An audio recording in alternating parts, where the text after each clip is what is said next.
Comics in Quarantine Solving Problems with Stephen Allen and Erich McElroy. Starting soon.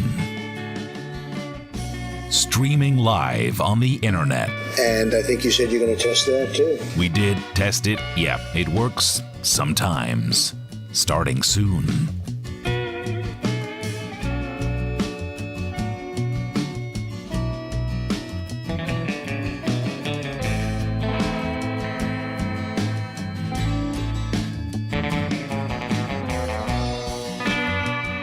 Comics in Quarantine Solving Problems with Stephen Allen and Erich McElroy. Starting soon. Doing online shows. For much longer than I would have liked. Suit yourself.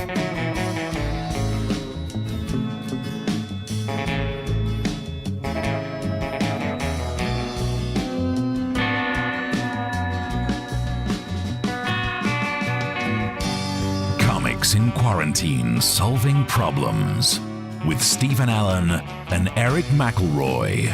Starting soon. From their tidied up offices. And then I see the disinfectant. You do not want to know what happened in there before.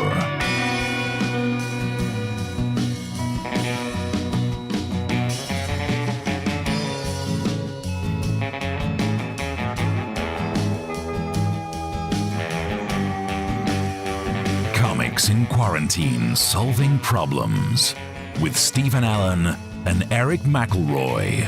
Starting soon. Answering the questions from you, the people of this country. If you email them in comics@somenews.co.uk or tweet at Mr. Stephen Allen or at Erich McElroy.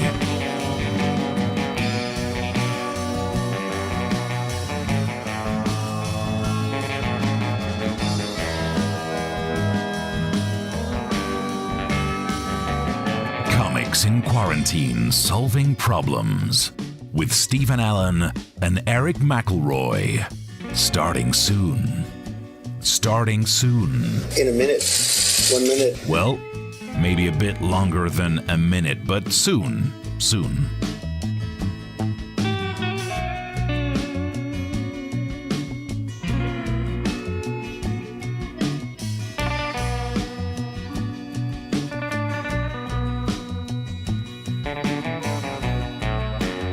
Comics in Quarantine Solving Problems with Stephen Allen and Erich McElroy.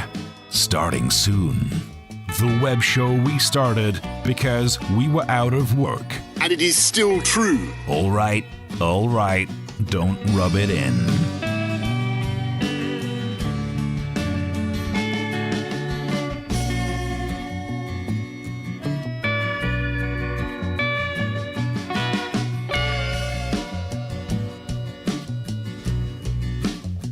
Comics in Quarantine Solving Problems with Stephen Allen and Erich McElroy. Starting soon. Using their expertise to solve problems. You're going to have to use medical doctors with. Nope, just two comedians talking rubbish out of their face holes.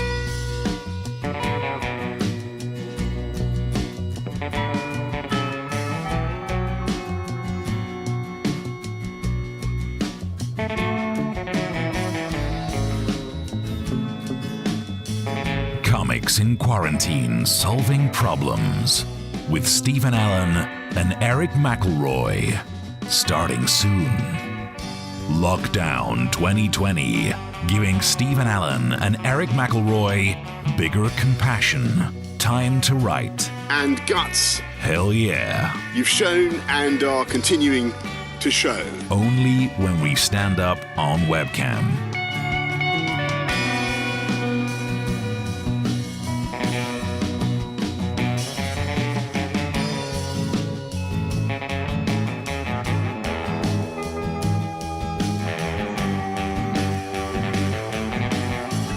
Comics in Quarantine Solving Problems with Stephen Allen and Erich McElroy.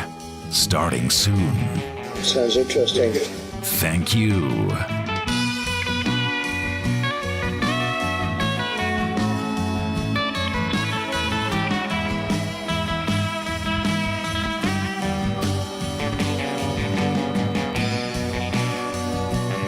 Comics in Quarantine Solving Problems with Stephen Allen and Eric McElroy. Starting soon. With Stephen Allen and Eric McElroy, who now do not have a job. Yep.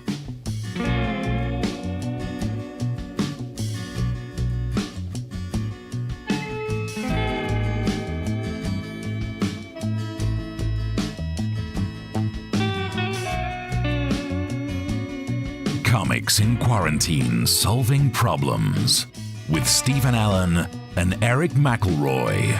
Starting soon. Talking news and taking the mickey out of politicians. In particular, the first Secretary of State, Dominic Raab. Yep, definitely him.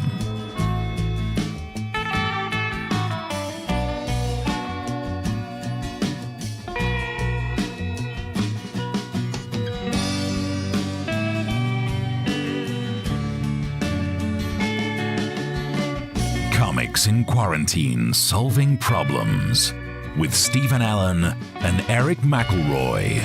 Starting soon. Shedding light on the coronavirus issues. And then I said, supposing you brought the light inside the body. It would be harder to see, though.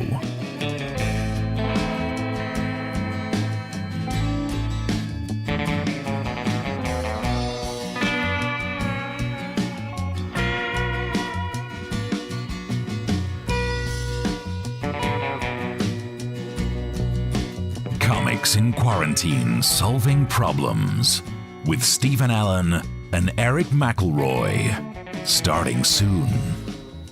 Broadcasting to you Every day. apart from all of the days we don't broadcast, which is most of them.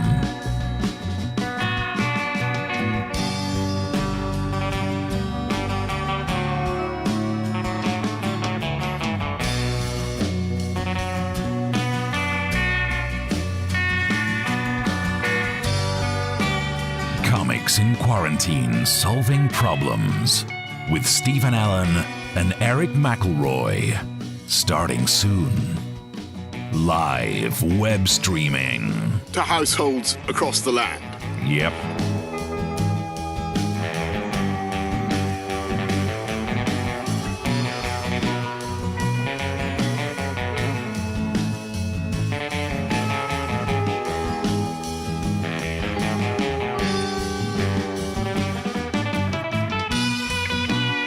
Comics in Quarantine Solving Problems with Stephen Allen and Eric McElroy.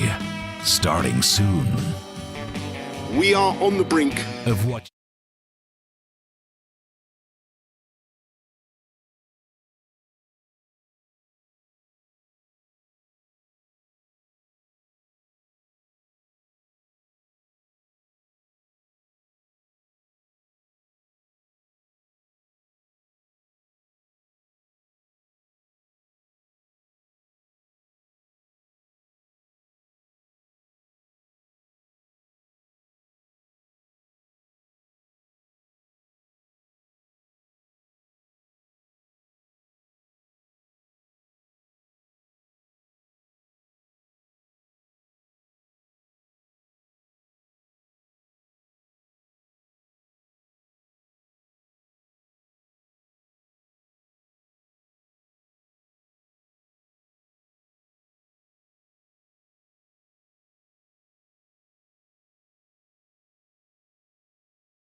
Hello and welcome to Comics in Quarantine Solving Problems. I'm Stephen Allen. And I'm Eric McElroy. Hello. Howdy. Yeah. Yep. Howdy, partner. Well, I got rid of the beard and I thought there's no point going straight out of there. I thought I'd go for, What? Is this because I cut my hair on Tuesday? You thought, well, I'm not maybe now. I started to notice beard smell. I think beard smell. And the problem was I started to enjoy my own beard smell, and that's no way to live. So I thought I'd get rid of it, and on the way out, go via whatever this is, this kind of like Wyatt Earp style-y kind of rootin' tootin'. Yeah, looks like we got a stranger in town. Or I also think I look like the kind of person who would try and elicit a positive response by saying, huh? I think I got that going on. That's just racist. There's no race established there. What is a ginger man You've got with a racist mustache. Huh? I've got my cowboy hat up there. Should I send it over to you? I don't know whether I like that. I'm not sure I should make this something that I enjoy. Otherwise, this is it. Yeah. I left some big old sides in as well, so I could do the full God, kind of. Put those away. Howdy. I'm just jealous because I can't do. I mean, to even get that level of facial hair that you've now got, now that you've shaved everything away, we're talking about months of growth. Because when I gain, I don't gain here. I gain down here. Oh, you have a belly beard. Interesting. I have a belly beard. Feels like a thing for another show. It does. But that's not what the show is about, guys. Thank you for tuning in. What is the show about, Steve? It's about solving problems, whether they be problems that you send through wherever you're watching this. Send us a message. We should be able to see it. You can tweet us. And there are many problems in the world that crop up in what we like to call news. So we look at news and we solve those problems as well. Because if ever you want to get problems solved, you find two comedians, one of which looks like he would try and bully you into agreeing with him by saying, huh? And that's what you need. And I, because I've just cut my hair, I kind of look like a police officer. And they're really popular right now. So that's right. Step out of the car. The way that our various hair situations looks like you're going to arrest me. Definitely. I should be in just a vest right now drinking energy drinks. Oh, dear. Well, yeah. So if you've got some problems, you can send them to us during the show. We will try and solve them. But I don't think we've done this. This is our 31st episode. And I think so far we've managed not to solve any actual problems. It's pretty good hit rate. That doesn't mean you shouldn't try, because we've got nothing else to do, because we still can't do gigs yet. Yeah. And that's why we're here. We've covered a lot of Trump, haven't we, Steve, since we got here? Oh, and before I go too far, don't forget you can share us on Facebook and other places. Let people know that we're live. I'm telling you, it's hard to remember things, isn't it? If only there was like a cognitive test to measure how smart you are. And on Tuesday's show, was it Tuesday? I can't remember. It doesn't matter. I'm not president of the United States. We talked about Trump and his disastrous Fox News interview, and he talked about the cognitive test that he's taking. And we thought, all right, well, we've covered that story. We'll put that to rest. But then Trump was back on Fox News again yesterday. Here he is. So the last time I was at the hospital, probably a year ago, a little less than a year ago. Oh, God. Okay, here we go, Grandpa. Let's talk about your time in the hospital. I don't know about you, Steve, but all of my in-laws, bless them and I love them, are all a little bit older than I am. And whenever we go home to visit, the entire time is basically like, oh, I went to the doctor and I got my arrhythmia. Okay, let's just talk about that. And why don't you tell me about your mortgages and how you have health care or pension plans? I've got the health care here in the UK, so but they've got pension plans in the future. But it's like, all right, Grandpa's going to talk to us about his hospital visits. So it just proves he's just like any other old man out there. But he's going to tell us about what he did at the hospital, and it's talking about, again, that test he took. Here he goes. I took a test. I said to the doctor, it was Dr. Ronnie Jackson, I said, is there some kind of a test, an acuity test? And he said there actually is, and he named it, whatever it might be. And it was 30 or 35 questions. The first questions are very easy. The last questions are much more difficult, like a memory question. It's like you'll go person, woman, man, camera, TV. Oh, there we go. Steve, the Trump campaign has struggled to come up with an agenda for the second term because MAGA was such an effective slogan. You know, it just was catchy. MAGA, make America great again. And now we can see the campaign has finally settled on it, and we've got it here. It looks Welsh. there's no vowels. PWMC TV. So person, woman, man, camera, TV. Even I can say it. Unfortunately, those are also the nuclear codes. Now, key to this cognitive test, Steve, is that you have to be able to repeat those words, right? Which Trump does demonstrate for us in the interview, as we can see. So they say, could you repeat that? So I said, yeah. Yeah, next question. Yeah. So he goes through and he repeats them. Now, this is the point where he starts to repeat them. Now there's a little bit of drama in this interview because he's basically said you have to repeat the words exactly. So now he's got to repeat the words exactly. Because, I mean, remember Rick Perry from Texas, when he was in the debates and he said a list of things and he got stuck on not remembering the third thing, that ruined his entire presidential campaign. So now basically the stakes are so high. I mean, you can just imagine, you could see all of the Trump supporters watching this moment, and we've got them right here. So they say, could you repeat that? So I said, yeah. So it's person, woman, man, camera, TV. The relief. Even I was getting nervous for him. Yeah, they're so happy. They're so happy. But you know what? They'll never win because those are English supporters. But he goes. What's interesting though is he goes through the list again, and I love watching him go through this list. It's just this is the third time now that he's actually going through it in the interview. Let's play this now. Watch how he does this. Remember the first question? Not the first, but the 10th question? Give us that again. Can you do that again? And you go person, woman, man, camera, TV. Can you see it? Yeah. He's just naming the things that are in front of him. And just play it again, because I want to show you something else. When he gets to the... Remember the first question? Not the first, but the 10th question? Give us that again. Can you do that again? And you go person. Person, there's a person. Woman, man. There's a woman, man. Camera, TV. Camera. He has to look for the camera. He couldn't remember. He paused. Camera. There it is. Now, the Biden campaign had a response to the interview, and we have that reaction here. I'm Joe Biden, and I approve this message. Nice. It's great right from the start when he talks about the test and actually says, I can't remember what it's called. That's got to cost you some points, hasn't it, on a memory test? Oh, God. It's just he can't leave it alone. That's the problem, because he was so criticized for Sunday's interview that he has to go back to it, and he won't let it drop. And the whole point is to prove that Biden isn't with it.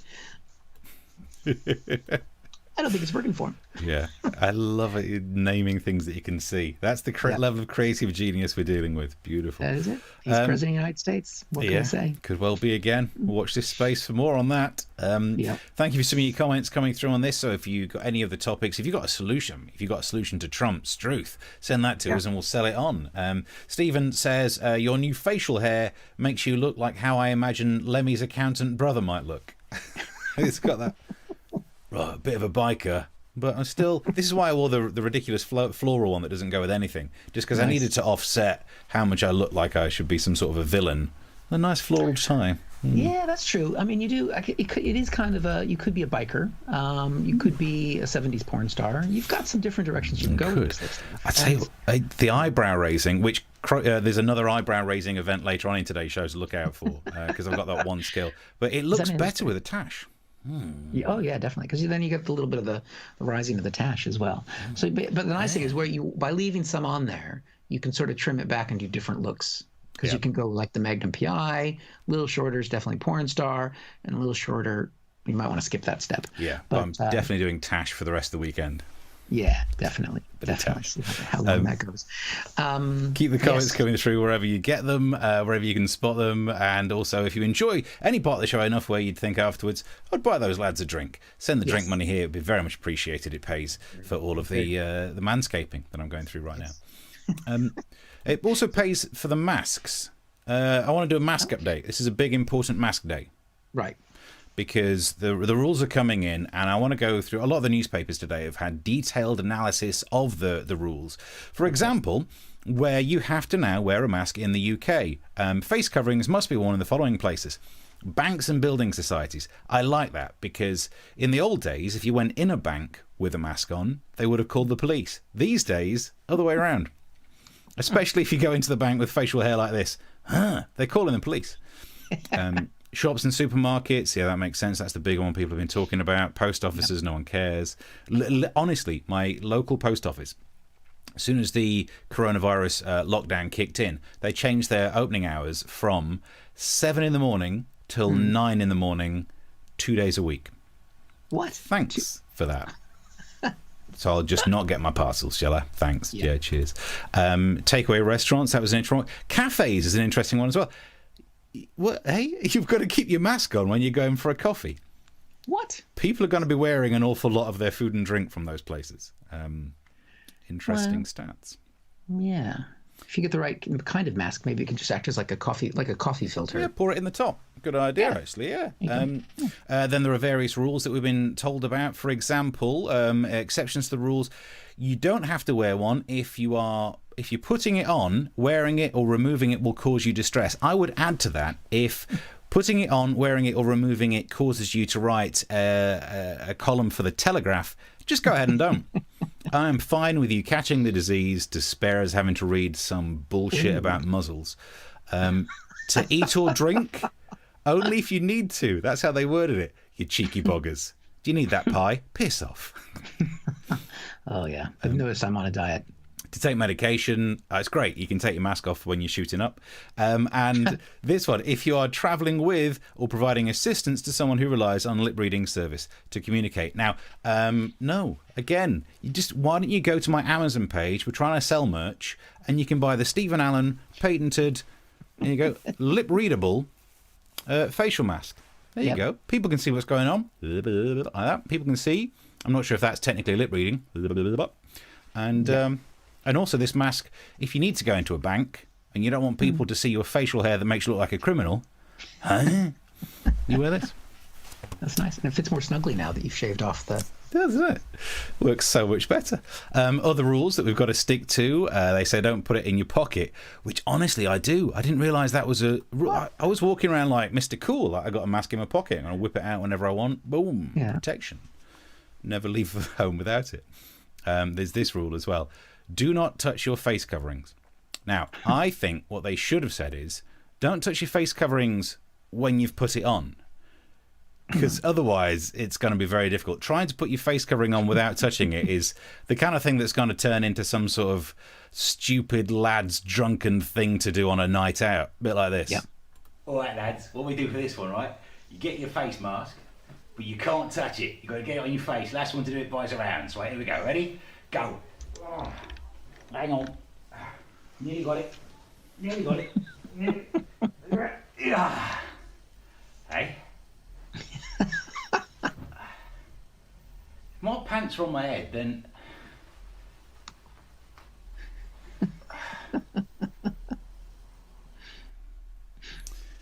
Nice. I got through a lot of masks today. You got to make sure you keep the masks in the right place now. If you've been sticking them, when it said don't put them in your pocket, I think it meant shove my pants into instead. Your pants. Yeah, a little banana hammock. That is a good question. If we're not supposed to put them in our pocket, where are we supposed to carry them around on? Because I've seen people do they've had the mask on and then they just leave it hanging off their ear, which I'm sure that's a good choice, but it just makes you look like a dipshit. I'm sorry. Yeah. I mean, Biden was pictured just doing a speech like that the whole time, and it's like you look like you got a dangly earring. Yeah, it looks like it's the facial equivalent of walking out of the toilet with bog rollers still attached to you. I don't know how it just looks wrong. It's not right. It's not right. But you're going to be masking up when you go out into the shops and things? But I am running out, because I've cut a hole in this one for a silly joke and also crammed another one down my pants, which meant I threw that one out straight away, just in case. As much as I'm not afraid of, I'm not afraid of little pants. I put some pants on my head for that sketch. I'm not walking to the shops and then halfway down the street realising, nope, these ones. Yep. So, yeah, I'm running out quickly. And it's tricky because if you run out, sorry, I just realised if I run out of masks, what am I going to do? I can't go to the shops to buy some more masks because I can't go in the shop without getting a mask, which I don't have because I've not been able to get into the shop to buy them. Yeah. Well, they say when they train you about having a dog, and that you have to legally have doggy bags with you all the time. If you don't have your doggy bag with you, the instructor told us from doggy school that you should use a sock. Ugh. Oh God. So you don't have your mask, just take off one of your socks, Yeah. tie it around your face, and then you'll breathe fine. Although episode 1, I put a pair of my pants over my head and showed how they could be an appropriate face covering, and I'd have a pair of those with me. So, you know, needs must. There you go. Taking them off to put them on your face could cause you some problems in the shop. You'd be right around here. Seymour on YouTube says you could pass as Rufus Hand's father. What do you mean father? I think it's same age. Git.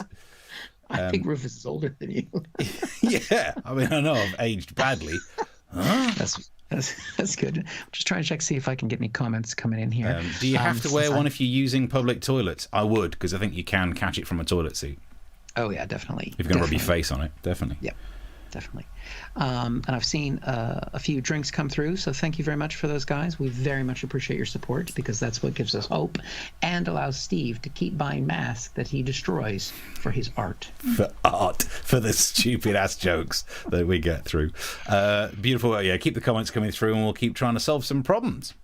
Yes. Well, this is an ongoing problem in America. There is still social unrest related to the Black Lives Movement matter, and which is understandable. Some of the protests have turned a little bit violent in cases, which of course Trump is using to basically say that all these people are agitators and violent and scum and all this kind of thing. So his campaign has really fixed on this. And there was a lot of heat around this one particular tweet, which I think we have a screenshot of here. This would be Joe Biden's America. It's a very scary place. This is one of Trump's campaign people. I don't know what he is. And this is the clip that he tweeted. I think we've got that lined up for us after this here. And it shows some bad scenes there. There's some graffiti on a federal building. There's some violence going around. You know, it's not good stuff. I mean, peaceful protest is definitely the way to go. I think people have, need to be saying these things and need to be standing up for their rights. However, that just happened this week, didn't it? Now let's go back and look at that tweet again. This guy is basically saying this would be Joe Biden's America. It's a very scary place. A lot of people on Twitter knows, no, it's actually right now, it's Donald Trump's America, you dipshit. You're basically saying this is what's happening right now. It's a very scary place. Brilliant. Yes, it has been since 2016. Thanks, Mega. So, I mean, it's just insane. But to set aside that, there was something that I quite enjoyed about this particular protest. I think we've got another shot of the same tweet that he sent out, another part of the video here. Look at they're rallying there. I don't know if you can see what they're holding there, Steve. The protesters on the right side of the screen. Yeah. They're coming forward and protecting themselves. They're fighting with umbrellas. Wow. Yes, I know. To be fair, this is in Portland, which does per year get on average 156 days of rain, which is more than the UK, little wimpy 133. So this is my part of the world that I came from, which was my preparation to live in the United Kingdom. I'm always like, why isn't it raining more? But that's what the protesters are fighting with. They're umbrellas. And we did get a chance to have a look at the protest leader. There she is. Bad times. Scary. I mean, if you hadn't seen these images before the show, Steve, you've known me long enough, you would have known that that's where I was going with this, wouldn't you? You love a Mary Poppins joke. I love a Mary Poppins joke. All the comedy we've ever done. Don't know why you think that sounds... Even when you're trying to do an impression of someone doing a British accent badly, like the most famous example of a bad example of a British accent, somehow you're still different and bad. I don't get it. It's brilliant. That's what you sound like. Oh, God. How dare you? How dare you? Right. Keep the messages coming through. Anthony says, remember in 2016 how crazy we thought people were who wanted to move to Mars? Is it too late to sign up? It is. And also, you'd have to sit there wearing a face mask. Have you seen how miserable people look when they're on EasyJet flights at the moment? Yeah. Imagine that, but it takes 8 months to get there. So it's very much like EasyJet. But, oh, yeah, it's truth. And hello to Sophie, who just sent some nice smiley crying faces. Thank you. Crying for the right reasons. You know what? We'll take any response we can these days. In this world of not being allowed to do gigs, so we have to sit here and do this kind of web TV thing. It's the happy cry. Yeah. And if you want to chip in and buy us a drink, which doesn't necessarily always go in coffee, it might go on razors and shaving foam. I don't know who I might be thinking of there. Yep. Then chip in. That would be very much appreciated. Yes. Right, we can move on to solve another problem. Yeah. So we recently talked about Russia. The Russia report came out. If you watched last episode 30, we did a whole big thing on that. And so what's been the latest news since then? Well, we're toughening up. Boris Johnson announced that there could be some moves to just make things a little bit harder for Russia to try and interfere with us. They're going to crack down on spies. And here's the headline. The UK could force foreign spies to register on a government list. Now, I no longer know what spying is. Because I thought I knew it was like top secret, secret agent, undercover, these kind of words. Not anymore. Apparently, you have to walk into a place, go, "Hi everyone, I'll be your spy for today. Don't mind me, just doing some spying. Just what's going on with there? Can I have those details?" Apparently not, because I'm a spy. I always wanted to be a spy when I was growing up because I thought it was cool. You know, you see all the films, they're all spies and top secret stuff, and God, James Bond. James Bond was. Oh, I love watching those films. If spies have to register, James Bond will be ruined. Ah, Mr. Bond, I've been expecting you, because you filled in the requisite paperwork and emailed ahead of time your schedule. Do you expect me to talk? No, Mr. Bond, I expect you to do admin. No one wants to watch that film anymore. Although, to be fair, you know, I like to put forward a case for and against. So it will ruin the James Bond films in some way, but if we have a lot of paperwork and therefore we can trace what spies are who and all that business, it will actually make it easier for people like Q. Now, pay attention, 007. I have some essential equipment for your latest mission. Is it a pen that explodes? No. Is it a hat that turns into a helicopter? No.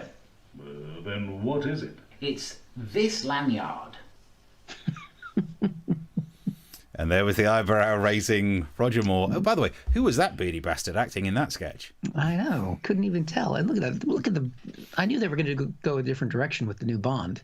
The Ginger Bond. The Ginger Bond. I don't think that will ever be acceptable to anyone. Yeah, I mean, there's a lot of pressure for Idris to do it, for it to be any woman, but no one is saying it's about time we had a Ginger Bond. And that just come out, you know, stop the speeding car with the roof down to put on factor 50. Oi, my people. Chris Curling says, "Are you auditioning for the new 118 ads?" I've got your number. We would take any work right now. Does 118 still exist? I think it does actually. Yes, I think those numbers exactly. I mean, if it's something ridiculous. I remember there was a news story about how expensive those things were. So it eventually ends up being like £3 to call them and then £1 a minute for their services. Oh, God, I remember you calling them. Yes, it was horrific. And you think that's terrible. But these days you think, well, there's only 2 people making those phone calls. If you don't Google it, then do you know what? Yeah, you're keeping a business afloat. It's the only thing in this economy, so go for it. I would take that work if I could get it. Have a look. The spies in that riot clip with the poison-tipped umbrellas. Yes. Poison-tipped? That's why they're such hooligans. Donald Trump is right. Yeah. But imagine if you were a spy and you had to turn up with all that kit. So the exploding pen, the polonium, the botulism in the end of your umbrella, all of those gadgets. The COSH form would be the health and safety if you have to register. Oh, if you have to declare all of that, that would be insane. So, and thank you very much. We had a couple drinks come through, so that is absolutely lovely to see. So you can, whatever you want to chuck our way is fine. Anything, with 5 or 6 digits in it, is perfectly acceptable. Just imagine you've called up and we gave you a number. 118. Lovely. All of it. Right. So now this one, Steve, a lot of times we take our time in editing these things and putting together a lot of thoughts, and we put together clips and videos, and because we want to deep dive into a subject, and we enjoy doing this. This one, I'm going to show you a photo, and I don't want to be one of those ranting kind of comedians like that. We both, there's some comedians that just go on rants, and they can be very funny, but it just gets a bit tiresome. But this photo made me want to be one of those people. So let's look at the photo. I want to see it again. This was, fuck's sake. I don't know what is going on here. I mean, so this is Boris in Scotland trying to bring the union together, and he looks like he's about to take those two crabs and smash them together. Just like, yes, I will unite us all. So there's that. He's wearing gloves, which is good. He should wear protection because, I mean, let's be honest, he's had enough kids. And should wear a mask, but that's a different issue, I guess. That's different. He should be wearing a mask. And then look at his tie. There's a reason why. Struth. Yeah, Look at, bring it back to my tie here, Steve. Look at that. This is the little thing there. You take this part of the tie and you loop it in there, and it tidies the look. Look at him with his Thomas Nash. What have I got here? Yep, Primark. I have to say, 31 episodes. I've worn a different tie every show. I used to. I don't know why. I still have a lot of ties. I don't know why. I mean, maybe because I'll have to get a job. Here it is.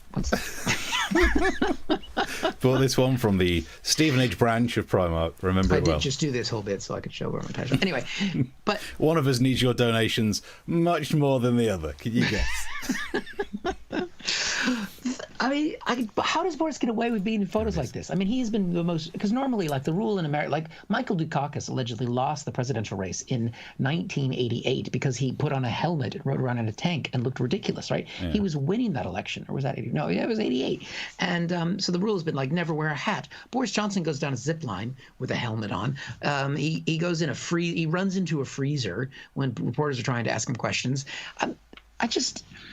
You know, and he's standing there thinking, oh, I'm bringing Scotland and the UK. We've done so well to fight COVID together. Yeah. We've had the worst death rate in Europe, and we're not even in Europe anymore. That's pretty bad. To have the worst death rate in Europe when you're not in Europe. Apparently, we also have the worst death rate in South America. So, wow. Just because people are filling in forms wrong. And I mean, for Boris to lecture us about unions, I mean, I wonder how his wives feel about that. Just his brother didn't even stay with him in a family union with the Brexit debate. I can't, Steve. I'm broken. Anthony says not the first time Boris had to deal with having crabs. Nice. Yeah. Very nice. I also think. Oh, hang on. Seymour says getting ready for the live-action SpongeBob SquarePants stage show. Nice.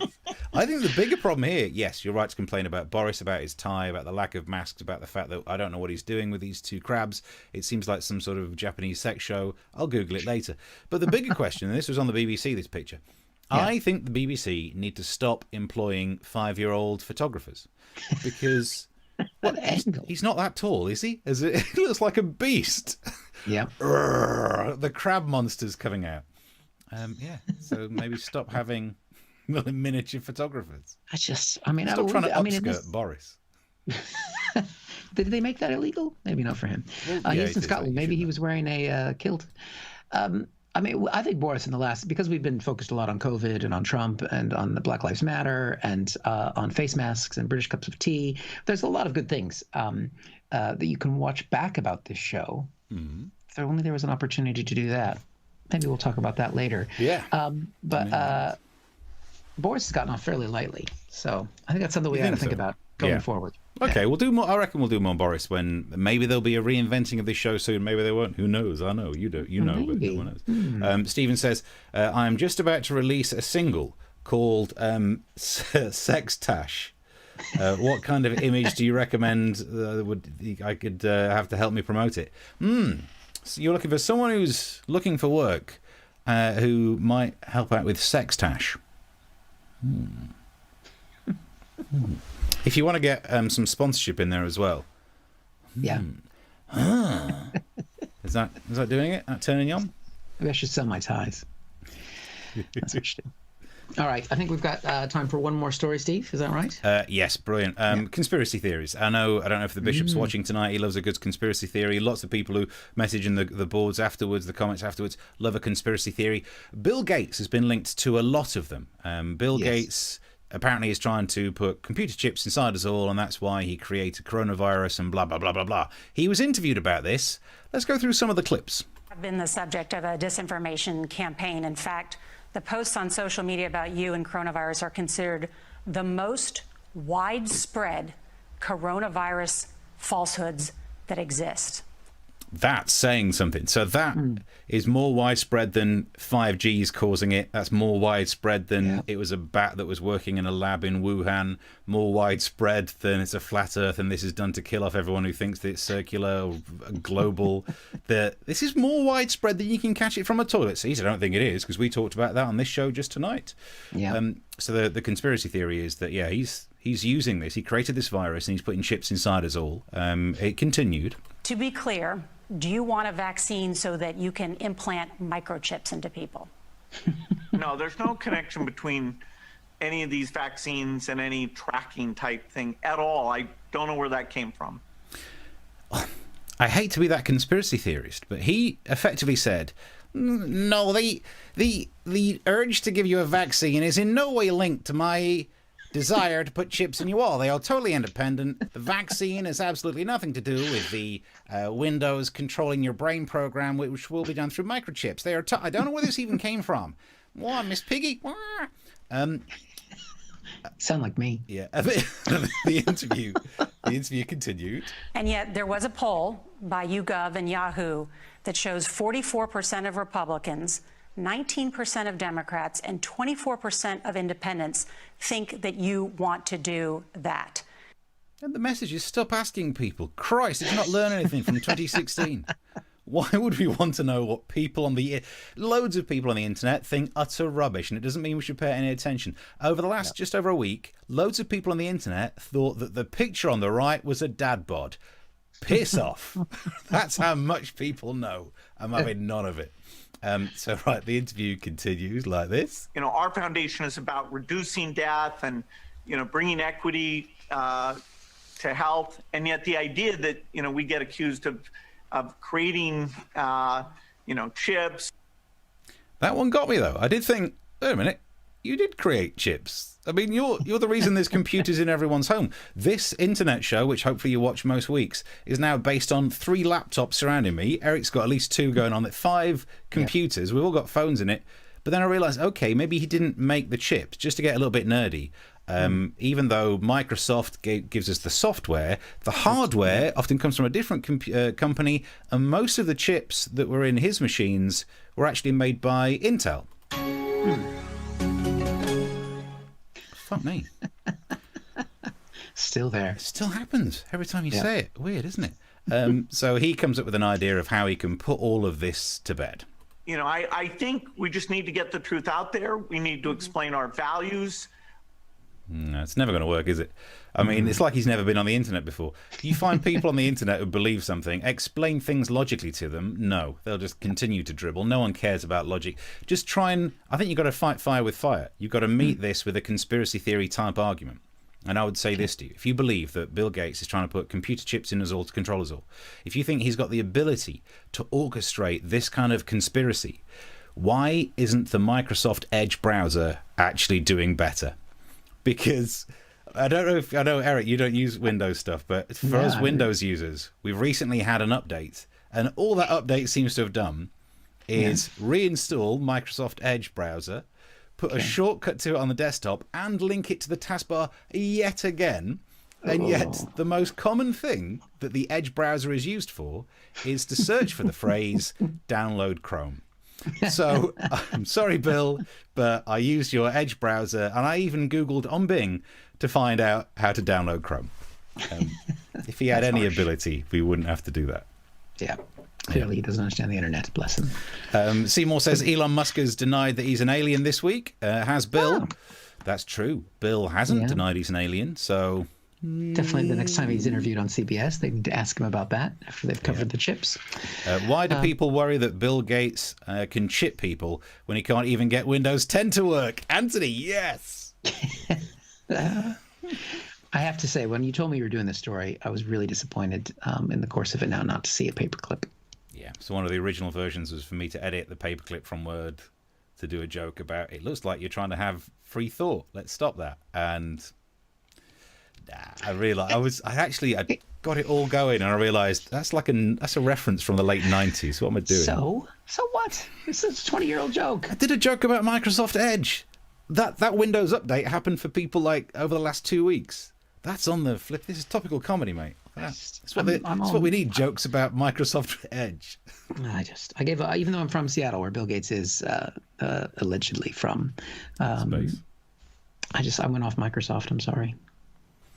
Well, I mean, do you know what? I'm normally a Linux user, but one of the smaller laptops, Linux suddenly stopped working. Couldn't read the root drive, and then I tried to reinstall Windows 10, and it flipping worked. So no one knows what you're talking about. Right. I downloaded you can get a script that debloats Windows 10, because I'm sorry, Cortana, I've got enough computers pretending to be women listening to me. I don't need Cortana. I've got Siri and Google Home. Alexa's trying to catch in on the action. Cortana can bugger right off. We've done live shows, we've done radio shows, you've been on national television, and it's like a trigger with you. You're like, oh, geek alert. Anyway. Yeah, technology. Right, Steve. We run a little bit over time. This is the end of our 31st episode. We're going to be doing something different in the next 2 weeks. We're still going to be broadcast on Tuesdays and Thursdays at 9 o'clock in the UK. But it's going to be a little different, isn't it? Yeah, I thought what we'd do is take a stroll through memory lane. So we've got 30 episodes of content of various things, of us overdubbing things, acting with ourselves, wearing glasses for no good reason as if that makes me look like a different character in a sketch, all of that kind of stuff. So what we're going to do is pick some of our favourite moments. That's right. It's going to be the highlights of the best of Comics in Quarantine, solving problems, or at least the clips that we edited together that we enjoyed, tickled us.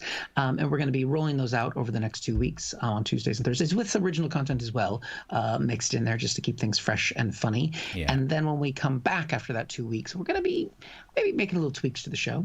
Maybe looking around because, we're a little bit less quarantine-y these days. So that might require some changes. And we like to just keep things fresh, keep things updated. We're also going to be part of the Edinburgh Free Festival online, which is happening. We're doing flipping Edinburgh. Yeah, so we're doing Edinburgh, and we'll still manage to lose money, even though we're not going there. we are. Or as Stephen Leatherdale just calls it, we're keeping Microsoft comedy edgy. Yeah. Oh, we could probably get more funding if we deliberately did this as a nerdy tech show. Probably, you're right. But yes, so check that out. So you can keep watching the show because it's going to be different stuff. And we would imagine you've not seen every episode. If you have, Jesus, wow. Also, I do plan on putting extra discussion about what it was like to make the show, especially from the early days when we had no clue how to knock any of this stuff together. And we'll talk about what it was, the journey, because it's about the journey, not the destination. Yep, 15 weeks of lockdown and making the show. But in the meantime, you're welcome to buy us a drink if you've enjoyed what you've watched tonight at any point. Just chuck us a quid, although I say that. And then my mother was watching the show and she's like, what's a quid? And I told her it was $10. Nice. Yeah. So feel free to do that if you like. Subscribe, like us on Facebook, do all those kinds of things. And I don't know, is there anything else to say, Steve? Not really, other than apologise to Bill Gates in case he will be our new overlord, in the same way that we apologise to Huawei because this goes through a Huawei router. Basically, we want to stay on everyone's good side, and join us on Tuesday for more of this comedy type fun. Thank you very much. Yeah. See you later. Till then. Bye.